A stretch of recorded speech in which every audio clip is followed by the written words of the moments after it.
அருட்பெருஞ்சோதி அருட்பெருஞ்சோதி தனிப்பெரும் கருணை அருட்பெருஞ்சோதி. எல்லா உயிர்களும் இன்புற்று வாழ்க, வள்ளல் மலரடி வாழ்க வாழ்க, கொல்லாவிரதம் குவளை எல்லாம் ஓங்குக, நல்லோர் நினைத்த நலம் பெறுக, நன்று நினைத்த எல்லோரும் வாழ்க இசைந்து. உலக மக்களே, அறிவார்ந்த அன்பர்களே, ஆன்மநேய ஒருமைப்பாடுடைய அன்பர்களே, வல்லப்பமான நமக்கு அருளிய திருவொட்பாவிலிருந்து ஞானசரியனுடைய பாடல்களுடைய விளக்கங்களை பார்த்து கொண்டிருக்கிறோம். ஞானசரியை என்பது பிறப்பு இறப்பு என்ற அவஸ்தைகளிலிருந்து நீங்கி மரணமில்லா பெருவாழ்வை தருவது. மரணமில்லா பெருவாழ்வு சுத்த சன்மார்க்கத்தில் இருந்தால்தான் நாம் அதை அடைய முடியும் என்பதை வல்லப்பமானவர்கள் தெளிவாக நமக்கு அருளி இருக்கிறார்கள். இந்த பிரபஞ்சம் தோன்றிய காலத்திலிருந்தே பிரபஞ்சத்தின் உண்மைகளை எல்லாம் மறைத்து எல்லாவற்றையும் பூட்டி வைத்தவன் ஒரு வல்லவன் என்று கூறுவார். அதற்கான காரணங்கள், இந்த பிரபஞ்சம் தோன்றிய காலத்திலிருந்தே இந்த 4 யுகங்களிலுமே, கிரேத யுகம், திரேத யுகம், துவார யுகம், கலியுகம், இந்த 4 யுகங்களிலுமே சமயங்களும் மார்க்கங்களும் மதங்களும் தோன்றின. இந்த சமயங்களையும் மதங்களையும் மார்க்கங்களையும் தோற்றுவித்தவர்கள் அவருடைய கர்த்தாக்களை, அவருடைய தலைவர்களை உருவகப்படுத்தி மக்களை வழிபட செய்து விட்டார்கள். மக்களும் வழிபட்டு கொண்டிருக்கிறார்கள். இந்த நிலைகளிலே சரியை, கிரியை, யோகம், ஞானம் என்ற 4 நிலைகள் இருக்கிறது. நான் ஏற்கனவே விளக்கம் கொடுத்திருக்கிறேன். சரியை என்பது உருவ வழிபாடு. உருவ வழிபாடு என்பது அந்தந்த சமயங்களுக்கும் மதங்களுக்கும் மார்க்கங்களுக்கும் ஏற்பட்டது. அந்த தலைவர்களை, அந்த கர்த்தாக்களை உருவகப்படுத்தி அந்த உருவத்தை வழிபடுவது. கிரியை என்பது அந்த உருவங்களுக்கு வேள்வி வளர்த்து அந்தந்த சமயங்களையும் மதங்களையும் மார்க்கங்களையும் சார்ந்தவர்கள் மந்திரங்களை சொல்லி அவற்றுடைய சங்கற்ப விகற்பங்களில் ஈடுபட்டு கொண்டு வழிபடுவது கிரியை. யோகம் என்பது யோக நிலையில் இருந்து கொண்டு வழிபடுவது. கடலுக்கடியிலே போய் வழிபடுவது, குகையிலே போய் காட்டிலே போய் அமர்ந்து கொண்டு வழிபடுவது, இதுவரை யோக நிலையில் இருந்து கொண்டு வழிபடுவது. இதில் ஞான நிலையில் இருந்து வழிபடுவது. ஒவ்வொன்றுக்கும் 4 நிலைகள் உண்டு. முதலிலே கூறப்பட்ட சரியை, கிரியை, யோகம் என்ற 12 நிலைகளும் சமயங்களையும் மதங்களையும் மார்க்கங்களையும் சார்ந்தது. இவரை தோற்றுவித்தவர்கள் எல்லாம் இறைவர்கள் அல்ல.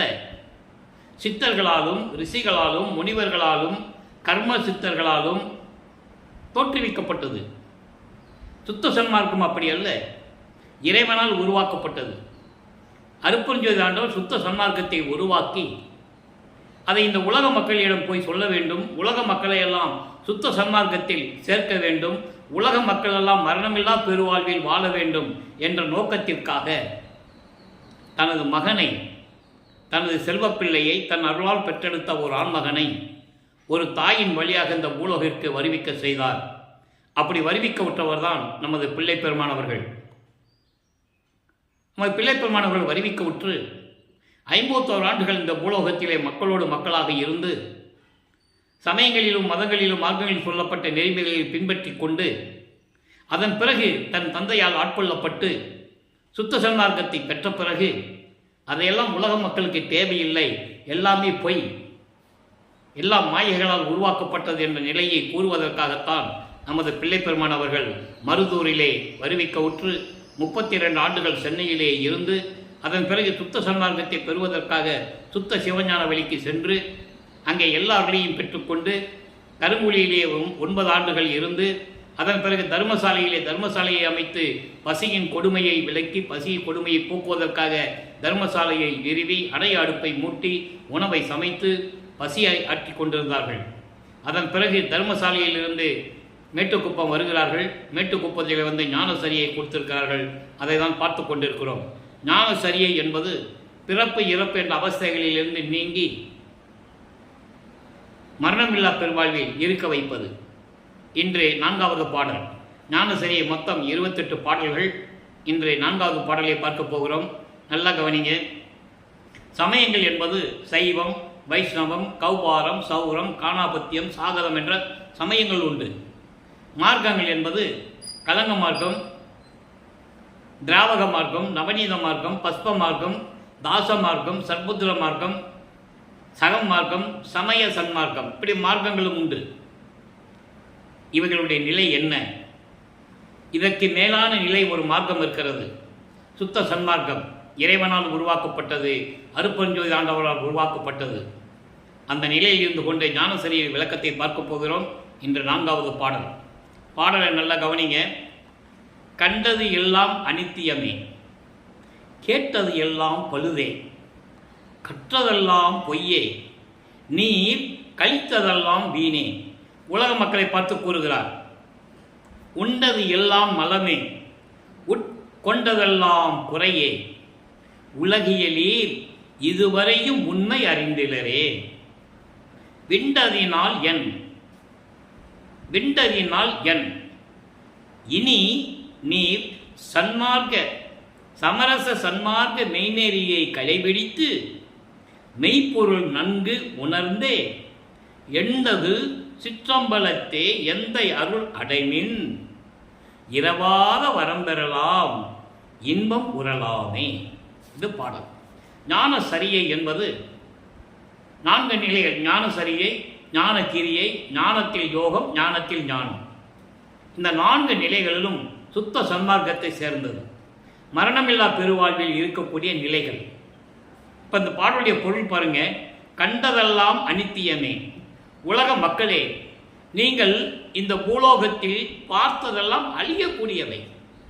அனித்தியம் என்பது நிலையானதல்ல, எல்லாமே அழியக்கூடியது. நீர் கேட்டதெல்லாம் பழுதே. நீங்கள் என்னென்ன கேட்டீங்களோ இதுவரையிலும் எல்லாமே வீணாக போனது, அழியக்கூடியவர்கள் எல்லாருமே. கற்றது எல்லாம் பொய்யே. இந்த உலகியல் படிப்பு, இந்த சந்தை படிப்பு எல்லாம் பொய்யானது. அவர்களுடைய வாழ்க்கை தரத்துக்கு, சம்பாதிக்கக்கூடிய தரத்திற்கு ஏற்றதை தவிர இறைவனுடைய அருளை பெறுவதற்கான படிப்பு அல்ல. அந்த படிப்பு என்ன படிப்பு? சாகா கல்வி.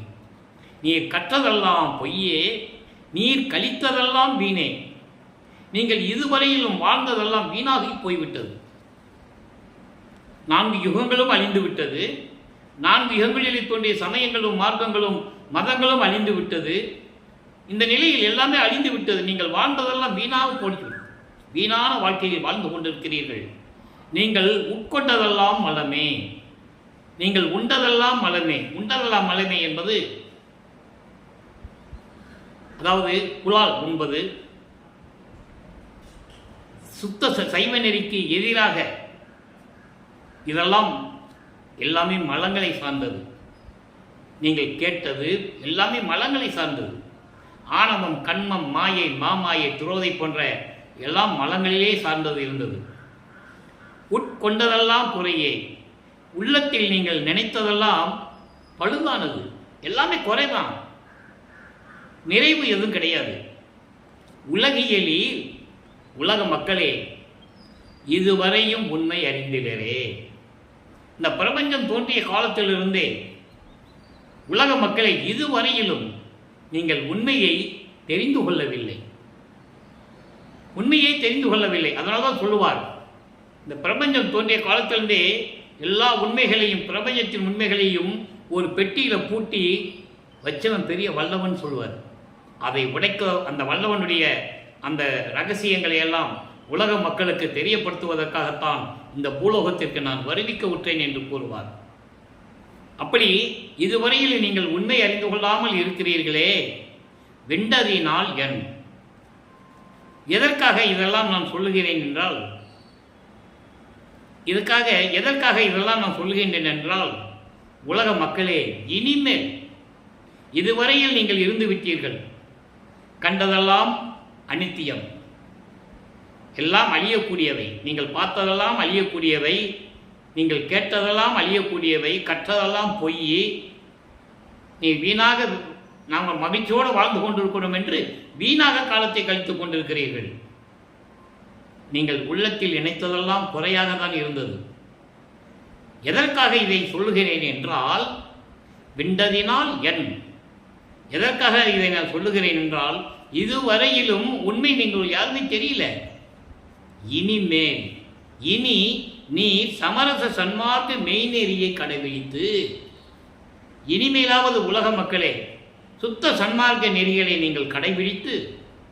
சுத்த சன்மார்க்க நெறிகள் என்பது என்ன? உருவ வழிபாடு இல்லாதது, எந்த சமயங்களையும் மதங்களையும் மார்க்கங்களையும் சாராதது, எந்த சங்கற்ப விகற்பங்களிலும் ஈடுபடாதது, அப்படிப்பட்ட ஒரு நெறி இருக்கு. சமரச சுத்த சன்மார்க்க சத்திய சங்கம். சமரச சுத்த சன்மார்க்க சத்திய சங்கத்தினுடைய நெறிகளை, உண்மையான நெறிகளை நீங்கள்லாம் கடைபிடித்து மெய்ப்பொருளை நன்கு உணர்ந்து, யார் கடவுள், உண்மையான கடவுள் யார் என்பதை நீங்கள் உணர வேண்டும். இயற்கை உண்மை விளக்க கடவுள் யார் என்ற நிலையை நீங்கள் உணர்ந்து, எந்தகு சிற்றம்பலத்தே, என் தகு அப்படி என்றால் போற்றுதற்குரிய, சிறப்பு மிக்க, ஒப்பற்ற நிலையில் இருக்கின்ற திருச்சிற்றம்பலத்திலே, சுத்த சிவஞான வெளியில் இருக்கின்ற சிற்றவையிலே விளங்கிக் கொண்டிருக்கின்ற எந்தை, எந்தை என்பது எனது தந்தை அருப்பஞ்சோதி ஆண்டவருடைய அருள் அடைமின். அவருடைய அருளை நீங்கள் அடைய வேண்டும். இறைவனுடைய அருளை பெற்றுக்கொள்ளுங்கள். அப்போ என்ன பண்ணணும்? சுத்த சன்மார்க்க மெய்நெறியை கடைபிடிக்க வேண்டும். சமரச சுத்த சன்மார்க்க சத்திய சங்கத்தினுடைய மெய்நெறியை கடைபிடிக்க வேண்டும். கடைபிடித்து மெய்ப்பொருளை உணர வேண்டும். மெய்ப்பொருள் என்பது இயற்கை உண்மை விளக்க கடவுளாகிய அருப்பஞ்சோதி ஆண்டவரை நீங்கள் உணர்ந்து போற்றுதற்குரிய, சிற்றவையிலே விளங்கிக் கொண்டிருக்கின்ற எனது தந்தை அருப்பஞ்சோதி ஆண்டவருடைய அருளை நீங்கள் பெற்றுக்கொள்ளுங்கள். இரவாத வரம் பெறலாம். அப்படி இறைவனை நீங்கள் அடைந்து விட்டால் இரவாத வரம் பெறலாம். இரவாத வரம் என்பது மரணமில்லா பெருவாழ்வு. பிறப்பு இல்லை. பிறந்தால்தானே இறக்கிறதுக்கு, பிறந்தால்தானே இறப்பதற்கு. பிறப்பு இல்லை. இறைவனுடைய திருவடிகளை மகிழ்ந்து கொண்டிருக்கலாம். மரணமில்லா பெருவாழ்வில், மரணமில்லா பெருவாழ்வில் இருந்து கொண்டிருக்கலாம். இரவாத வரம் பெறலாம். இன்பம் உறலாமே. இன்பத்தங்களே பேரின்பமாக இருக்கலாமே. பேரின்பத்தை அடையலாமே. எனவே உலக மக்கள் நீங்கள்லாம் சுத்த சன்மார்க்கத்தில் இணைய வேண்டும். சுத்த சன்மார்க்க சத்திய சங்கத்தினுடைய நெறிமுறைகளை நீங்கள் பின்பற்ற வேண்டும். கொலையும் புலையும் தவிர்க்க வேண்டும். இதை ஏற்கனவே நம்ம நிறைய விளக்கங்கள் கொடுத்துருக்கோம். 5 ஆண்டுகளாக நான் யூடியூப்பில் பேசிகிட்டு இருக்கேன். எல்லா விளக்கங்களும் கொடுத்துருக்கோம். கொலையும் பிழையும் தவிர்த்தால்தான் இறைவன் உங்களுக்கு அருளை கொடுப்பார் என்று கூறுகிறார். 6ஆம் திருமுறையிலே 49வது பதிகம் காட்சி கழிப்பு என்ற பதிகத்திலே கூட உண்டு ஒரு பாடல். 3வது பாடல்ல கொல்லாமை விரதந்தம்மை கொண்டார்தம்மை தல்லானை, கொலையும் புழையும் தல்லாரை தழுவானை, தள்ளாதாரை தழுவானை. மாமிசம் சாப்பிடுவது, உயிரை கொள்ளுவது, அந்த உயிரை கொன்று அந்த நாறுகின்ற பிணத்தை தன் உடம்பிற்காக உணவாக எடுத்துக் கொள்ளுவது, இந்த நிலையிலிருந்து மாற வேண்டும்.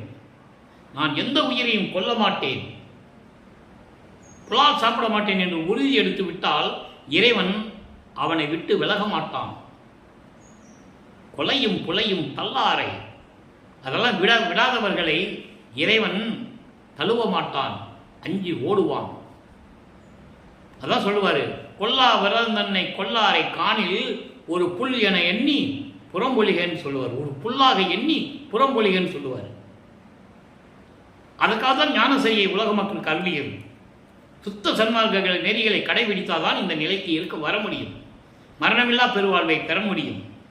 எனவே உலக மக்களே, இந்த சமயங்கள் மதங்கள் மார்க்கங்கள் கூறப்பட்ட நெறிகளை எல்லாம் விட்டுவிட்டு சுத்த சன்மார்க்க சமரச சுத்த சன்மார்க்க சத்திய சங்கத்தில் இணைந்து சுத்த சன்மார்க்க மெய் நெறியை கடைபிடித்து மெய்ப்பொருளை நன்கு உணர்ந்து நீங்கள் என்னுடைய தந்தையாகிய சிற்றம்பலத்திலே வீற்றிருக்கின்ற எனது தந்தை அருப்பஞ்சோதி ஆண்டவரை வணங்கி அருளை பெற்றுக்கொள்ளலாமே. அருளை பெறுவது மட்டுமல்ல, இரவாத வரம் பெறலாம், இன்பம் உறலாமே, பேரின்பமாக இருக்கலாமே என்று கூறுகிறார். இதனுடைய விளக்கத்திற்கு இன்னொரு பாடலை விளக்கம் சொல்ல நான் கடமைப்பட்டிருக்கிறேன். ஞானசரிய விளக்கம் இவ்வளவுதான் என்றாலும் கூட சுத்த சிவநிலை 106வது பதியத்திலே சுத்த சிவநிலை, சுத்த சிவநிலை என்பது சுத்த சன்மார்க்க நிலை, சமரச சுத்த சன்மார்க்க சத்திய சங்கத்தினுடைய நிலை. அந்த நிலை எப்படிப்பட்ட நிலை, அதனுடைய விளக்கத்தையும் சொல்ல எனக்கு கடமை இருக்கிறது. பன்மார்க்கம் எல்லாம் பசையற்று ஒளிந்தனவே. பன்மார்க்கம் என்பது பல மார்க்கங்கள். இந்த பிரபஞ்சம் தோன்றிய காலத்திலிருந்தே இருந்தது. கிரேத யுகத்திலே கலங்க மார்க்கம், திரேத யுகத்திலே அது கிரேத யுகம், இது திரேத யுகம் திராவக மார்க்கம், துவார யுகத்திலே நவநீத மார்க்கம், கலியுகத்திலே பஸ்ம மார்க்கம். கலியுகம் முடிந்து விட்டது. 1900 ஆண்டுகளிலே கலியுகம் முடிந்து விட்டது என்பதை பிள்ளை பெருமானவர்கள் நமது வல்லற்பமானவர்கள் தெளிவாக இருக்கிறார்கள். ஆக 4 யுகங்களும் அழிந்து விட்டது. அதோட அந்த மார்க்கங்களும் பசையற்று ஒளிந்தனவே, அடையாளம் தெரியாமல் முழுமையாக அழிந்து விட்டது. அதே போல மார்க்கங்களும் சரி, சமயங்களும் சரி, மதங்களும் சரி, எல்லா நிலைகளும் முடிந்து விட்டது. பசையற்று என்பது இருக்கும் இடம் தெரியாமல் அழிந்து விட்டது. சன்மார்க்கம் ஒன்றே தலைத்ததுவே. இந்த பிரபஞ்சத்தில் இனிமேல் இருக்க போகிறது சுத்த சன்மார்க்கம் என்ற ஒரு மார்க்கம் மட்டும்தான். சுத்த சன்மார்க்கத்திற்கு அழிவில்லை. இந்த சுத்த சன்மார்க்க காலத்துக்கு அழிவில்லை. இந்த சதுர யுகத்துக்கும் அழிவில்லை. ஒவ்வொரு யுகத்துக்கும் ஆயுள் காலம் உண்டு. கிரேத யுகத்திற்கு 17,28,000 வருடங்கள், திரேத யுகத்திற்கு 12,96,000 வருடங்கள், துவாபர யுகத்துக்கு 8,64,000 வருடங்கள், கலியுகத்திற்கு 5,000 வருடங்கள். எல்லாருக்குமே ஆயுள் காலம் உண்டு. அந்த 4 யுகங்களிலுமே இருந்து பத தலைவர்களாகிய பிரம்மன், திருமால், ருத்திரன், மகேஸ்வரன், சதாசிவம் போன்றவர்களுக்கும் ஆயுள் காலம் உண்டு. அவர்கள் இறந்துதான் போக வேண்டும். அடுத்து பிறவி எடுக்க என்றால் அவங்க பிறக்க வேண்டும். அதனால் வல்லபெருமான் சொல்லுவார், எனக்கு பிறப்பு இறப்பு இல்லை என்று கூறுவார். ஒவ்வொரு யுகத்திலேயும் நான் இருந்தவன் என்று கூறுகிறார். அதற்கான ஆதாரங்கள் திருவெட்பாவிலே ஏற்கனவே நாம் தெளிவாக பார்த்து விட்டோம். ஒரே ஒரு பாடல் மட்டும் சொல்ல நான் கடமைப்பட்டிருக்கிறேன். அருப்பஞ்சோதி அகவலிலே கூறுவார், ஊழிதோறும் ஊழி உழப்பராது ஓங்கி வாலி என்று எனக்கு வாய்த்த நன்னிதியே. இன்னொரு பாடலிலே கூறுவார், இந்த 7 பிறப்பு அவஸ்தைகளை நீக்கிவிட்டேன் என்பதை கூறுவார். 7 உலக அவத்தையும் விட்டு ஏறினேன் மேல்நிலை, அதற்கு ஊழிதோறும் ஊழி உயிர் தலைத்து ஓங்கினன். ஊழிது ஊழி நான் உளவினும் அழியா உடம்பை அளித்தனன் என் தந்தை என்று கூறுவார். ஆக பன்மார்க்கம் பசையற்று ஒளிந்தது, சன்மார்க்கம் ஒன்றே தலைத்தது. சொல் மார்க்கத்து எல்லாம் உலகம் இசைந்தனவே, எம்பெருமான் கொல்லா நெறி அருளை கொண்டு. ஏற்கனவே நான் சொல்லப்பட்ட புகழோடு விளங்கி கொண்டிருக்கின்ற இந்த சுத்த சன்மார்க்க நெறி இருக்கிறதே, அது யார் நெறி? எம் பெருமான், என் தந்தையாகிய இறைவனாகிய அருப்பஞ்ச ஆண்டவருடைய கொல்லா நெறியை கடைபிடித்து எல்லா உலகங்களும் விரும்பி இசைந்தனவே என்று கூறுகிறார். எல்லா உலகங்களும் விரும்பி ஏற்றுக்கொண்டதனால் உலகம் தலைத்து கொண்டிருக்கிறது. எனவே உலக மக்களே, நீங்கள்லாம் சுத்த சன்மார்க்கத்தில் இணைய வேண்டும் என்று கூறுகிறார்.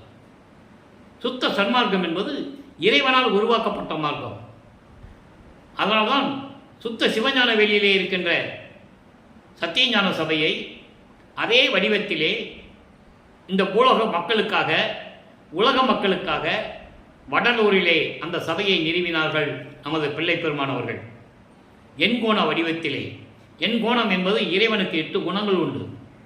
தன்மையத்தனாதல், தூய உடம்பினாதல், இயற்கை உணர்வினாதல், முற்றிலும் உணருதல், இயற்கையாகவே பாசங்களை நீக்குதல், முடிவில் ஆற்றல் உடைமை, பேரின்பில் உடைமை, வரம்பில் இன்ப உடைமை என்று 8 குணங்கள் உண்டு இறைவனுக்கு. அதனால்தான் எண்கோண வடிவிலே சபையை நிறுவி பொற்றவையும் சிற்றவையும் நிறுவி உலக மக்களுக்கு இங்கே அருளினார்கள் பிள்ளை பெருமானவர்கள். காரணம், ஏற்கனவே நமது அருப்பெருஞ்சோதி ஆண்டவருடைய திருவிளையாடல் என்ற பதிகத்திலே 345 பதிவுகளை நாம் பதிவு செய்திருந்தோம். அதில் நிறைய விளக்கங்கள் நான் கொடுத்திருக்கிறேன். சத்திய ஞான சபை என்பது சுத்த சன்மார்க்க சத்திய ஞான சபை. அங்கே இறைவன் இருக்கிறார் ஜோதி வடிவில். இறைவனுக்கு ஜோதி வடிவம் தான் அருப்பெருஞ்சோதி ஆண்டவருக்கு உண்டு. சுத்த சன்மார்க்கத்தில் எந்த வழிபாடுகள் இல்லை. அதாவது எந்த விதமான தடகள், இடைத்தடகள் இல்லை என்று கூறுவார். இறைவனை நேராக பார்க்கக்கூடிய மார்க்கம், இறைவனிடமிருந்து அருளை நேராக பெறக்கூடிய மார்க்கம். எந்த விதமான சங்கல்ப விகற்பங்கள் இல்லை. எல்லா சமயங்களிலும் மதங்களிலும் மார்க்கங்களில் வேறுபாடுகள் உண்டு, முரண்பாடுகள் உண்டு. உதாரணத்திற்கு சைவ சமயத்தை எடுத்துக்கொண்டால் அதனுடைய அடையாளம் திருநீரை பூசிக்கொள்வது, உத்தராட்சமலை போட்டுக்கொள்வது, சிவபெருமானை நமச்சிவாயா, சிவாய நம, சிவசிவாய் என்று இறைவனை போற்றி வணங்குவது. இதுதான் சரியை, மதங்களை சேர்ந்த சரியை. அதே போல வைஷ்ணவ மதங்களுக்கு உண்டு. திருமாலை இறைவனாக ஏற்றுக்கொண்டு அவரை உருவகப்படுத்தி பல உருவங்களாக உருவகப்படுத்தி அவங்களுக்கு தேவையான மந்திரங்களை சொல்லி வழிபடுவது. இப்படி ஒவ்வொரு சமய தலைவர்களுக்கும் மத தலைவர்களுக்கும் எல்லாருக்குமே உண்டு. ஆனால் சுத்த சன்மார்க்கத்திற்கு அது இல்லை. இறைவன் ஒருவனே என்ற ஒரு நிலை. ஜோதி வடிவில் இருக்கிறார். இறைவனுக்கு உருவ வழிபாடு தேவையில்லை. எல்லாமுடைய அருப்பெருஞ்சோதி அற்புத கடவுளே, இது தொடங்கி எக்காலத்தும் சுத்த சன்மார்க்கத்தின் முக்கிய தடைகளாகிய சமயங்களையும் மதங்களையும் மார்க்கங்களையும் தடைகள் என்று சொல்கிறார். சுத்த சன்மார்க்கத்திற்கு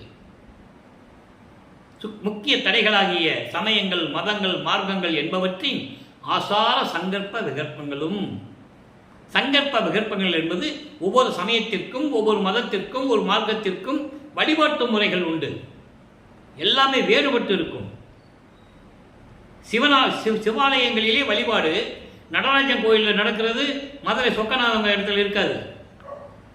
அதே போல வைஷ்ணவ சமயத்தின் தலைவனாகிய திருமாலுடைய கோயிலில் எல்லா ஊர்லேயும் கோயில் இருக்கு. ஒவ்வொன்றுக்கு வேறுபாடு இருக்கும். இப்படி சங்கற்ப விகற்பங்களில் எங்கள் மனம் ஈடுபடக்கூடாது. அது நீதான் அகல வேண்டும் என்று கூறுவார். சுத்த சன்மார்க்கத்தின் முக்கிய லட்சியமாகிய ஆண்மநேய ஒருமைப்பாட்டுரிமை எங்களுக்குள் எக்காலத்தும் எவ்விடத்தும் எவ்விதத்தும் எவ்வளவும் விலகாமல் நிறைந்து விளங்க செய்வித்து அருளல் வேண்டும். எவ்வளவு அருமையாக சொல்றான்னு நீங்க கொஞ்சம் புரிஞ்சுக்கணும். ஏனென்றால் வல்லப்ப மாணவர்கள் வரிமைக்கு உற்று 203 ஆண்டுகள் கடந்த நிலையிலும் கூட சுத்த சன்மார்க்கத்துடைய நெறிகளை தனிமைப்படுத்தி உலக மக்களுக்கு சொல்ல வேண்டும். இது சமயங்களையும் மதங்களையும் மார்க்கங்களையும் சாராத ஒரு மார்க்கம், மரணமில்லா பெருவாழ்வில் இருக்கக்கூடிய ஒரு மார்க்கம். அதனால் தானே வல்லப்ப மாணவர்களுக்கு நமக்கு ஞானசரியை அருளினார்கள். இந்த நிலையை உலக மக்களுக்கு தெரியப்படுத்த வேண்டும். அவர் இந்த பூலோகத்திற்கு வருவிக்க உற்று 32 ஆண்டுகள் வரையிலும் இறைவனுடைய திருவிளையாடல்களினால் தான் சமயங்களையும் மதங்களையும் மார்க்கங்களையும் சார்ந்து இருந்தார் என்ற நிலையை உலக மக்களுக்கு தெரியப்படுத்த வேண்டும். அந்த விளக்கத்தை தான் நாம் 345 பதிவுகளிலே அருப்பெருஞ்சோதி ஆண்டவருடைய திருவிளையாடல் என்ற பதிவுகளிலே நாம் பதிவிட்டிருக்கிறோம். 51 ஆண்டுகள் இந்த பூலோகத்தில் இருக்கும்போது தன் மகனுக்கு அருப்பெருஞ்சோதி ஆண்டவர் எப்படியெல்லாம் திருவிளையாடல் செய்து அருளை கொடுத்தார் என்ற நிலையை பார்த்தோம். வல்லப்பமானவர்கள் வரிமைக்கு உற்று 48 ஆண்டுகள் வரையிலும் தர்மசாலையிலே இருக்கின்ற வரையிலும் என்ன நடந்தது என்பதை நாம் தெளிவாக பார்த்தோம். இப்போ மேட்டுக்குப்பத்திலே உறைவிடமாக கொண்டுள்ளார்கள். இந்த 3 வருடங்களில் என்ன நடந்தது என்பதை தான் இப்போ நம்ம லைவாக பார்த்துட்டு இருக்கோம். இந்த ஞானசரியை விளக்கம் கூறிய பிறகு அதன் பிறகு சுத்த சன்மார்க்க கொடியை ஏற்றியது, அதனுடைய கொடிப்பாட்டு 10 பாட்டுக்கு, அதன் பிறகு பேருபதேசம் பண்ணியது, பேருபதேசத்தை நிகழ்த்தியது. அதுக்கப்புறம் அருப்பெருஞ்சாண்டவர் நேரடியாக வந்து தன் மகனோடு 2.5 கலந்து அருப்பெருஞ்சோதி ஆண்டவரானது. இந்த நிலையை நம்ம பின்னால் பார்க்க போகிறோம். இப்போ ஞானசரியுடைய 4வது பாடலுடைய விளக்கம் உங்களுக்கு தெளிவாக புரிந்திருக்கும் என்று நான் கருதுகிறேன். அதனுடைய சுருக்கத்தை ஒரு முறை சொல்ல வேண்டும். ஏன்னால் அவ்வளவு அருளாற்றல் பெற்ற ஒரு பாடல், இனிமையான பாடல். அதனால் அந்த உலகத்தில் நம்ம பார்த்ததும் சரி, நம்ம சாப்பிட்டதும் சரி, வீணான வாழ்க்கையை கழிச்சுக்கிட்டோம். மலங்களை சூழ்ந்த இந்த பிறவி எடுத்து என்ன பயன்? உலக மக்களே, இதுவரைக்கும் உண்மையான கடவுளை யாருன்னு தெரியாமல் இருக்கீங்களே, இயற்கை உண்மை விளக்க கடவுளாக அருப்பெருஞ்சாண்டவரை தெரியாமல் இருக்கிறீங்களே, இனிமேலாவது இதெல்லாம் நான் ஏன் சொல்லுகிறேன் என்றால், எதற்காக கூறுகிறேன் என்றால், அதனால் இங்கே சொல்றாரு, விண்டதனால் என். ஏன் நான் இதெல்லாம் உங்களுக்கு உலக மக்களை சொல்கிறேன் என்றால், நீங்களெல்லாம் என்னுடைய உறவினர்கள், என்னுடைய மக்கள் நீங்கள். நான் சொல்ல வேண்டிய கடமை எனக்கு இருக்கிறது. அதனால தான் கூறுகிறேன், இனிமேலாவது சுத்த சன்மார்க்கத்தை கடைபிடித்து உண்மையான இறைவன் யார் என்று தெரிந்து கொண்டு அவனை வணங்கி நீங்கள் எல்லா அருளையும் பெற்றுக்கொள்ளலாம், இரவாத வரம் பெறலாமே, இன்பமாக வாழலாமே என்று சொல்லி இந்த பாடலை நமக்கு அருளி இருக்கிறார்கள். எனவே அன்பர்களே, ஞானசரியுடைய விளக்கம் உங்களுக்கு புரிந்திருக்கும் என்று நான் கருதி, நீங்களும் சுத்த சன்மார்க்கத்தில் இணைந்து அருப்பெருஞ்சோதி அருப்பெருஞ்சோதி தனிப்பெருங்கருணை அருப்பெருஞ்சோதி என்ற மகாமந்திரத்தை சொல்லி, கொலையும் புலையும் தவிர்த்து சைவ நெறியில் இருந்து கொண்டு மாமிச உணவுகளை தொடாமலும், எந்த உயிரையும் மனதறிந்து மனதார கொலை செய்யாமல் ஈ முதல் யானை வரை எல்லா உயிரினும் தான். எனவே உயிரின் மேல் இரக்கம் கொண்டு தயவோடையும் கருணையோடையும் இருந்து கொண்டு இறைவனை நினைந்து நினைந்து உணர்ந்து உணர்ந்து அருப்பெருஞ்சோதி அருப்பெருஞ்சோதி தனிப்பெருங்கருணை அருப்பெருஞ்சோதி என்ற மகாமந்திரத்தை சொல்லி இறைவனை வணங்கி இறைவனுடைய அருளையும் அவர் கொடுக்கின்ற அத்தனை செல்வங்களையும் பெற்றுக்கொண்டு நீங்கள் நோயற்ற வாழ்வில் வாழ வேண்டும் என்ற நோக்கத்தில் இறைவனுடைய அருள் பெற்றவன் என்ற நிலையில் வள்ளலார் ஊழியன் என்ற நிலையில் நான் தயவோடையும் கருணையோடையும் இதையெல்லாம் கூறிக்கொண்டு விடைபெறுகிறேன். மீண்டும் நாளை சந்திப்போம். நன்றி, வணக்கம். அருப்பெருஞ்சோதி அருப்பெருஞ்சோதி தனிப்பெருங்கருணை அருப்பெருஞ்சோதி. நாளையும் ஞானசரியுடைய விளக்கம் உங்களுக்கு கிடைக்கும். கேட்டு மகிழ்ந்து இறைவன் அருளை பெற்றுக்கொள்ளுங்கள்.